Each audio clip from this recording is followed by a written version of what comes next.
আসন্ন পশ্চিমবঙ্গ বিধানসভা নির্বাচনের আগে ১৪৪টি আসনে প্রার্থী তালিকা ঘোষণা করেছে ভারতীয় জনতা পার্টি। আসুন এক নজরে দেখে নিই পশ্চিমবঙ্গের ভবিষ্যৎ রক্ষার্থে বিজেপির ১৪৪ জন প্রার্থীর খুঁটিনাটি। এবার লড়াই হবে চোখে চোখ রেখে।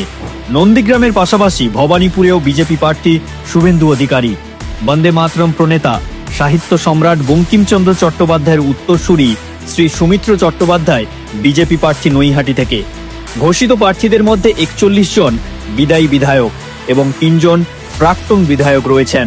মোট ১৪৪ জন প্রার্থীর মধ্যে ২৩টি আসনে প্রার্থী করা হয়েছে শিক্ষকদের, ৮টি আসনে প্রার্থী করা হয়েছে সমাজকর্মীদের, ৬টি আসনে প্রার্থী করা হয়েছে আইনজীবীদের, ৫টি আসনে প্রার্থী করা হয়েছে চিকিৎসকদের, ৩টি আসনে প্রার্থী করা হয়েছে সাংবাদিকদের, ২টি আসনে প্রার্থী করা হয়েছে তারকাদের, ৩টি আসনে প্রার্থী করা হয়েছে অবসরপ্রাপ্ত সেনা আধিকারিকদের, ১টি আসনে প্রার্থী করা হয়েছে সামাজিক আন্দোলনের বিশিষ্ট ব্যক্তিত্বকে, ১টি আসনে প্রার্থী করা হয়েছে ক্রিকেটারকেও, ১টি আসনে প্রার্থী করা হয়েছে প্রাক্তন প্রশাসনিক আধিকারিককেও, ১টি আসনে প্রার্থী করা হয়েছে এক লোকশিল্পীকেও।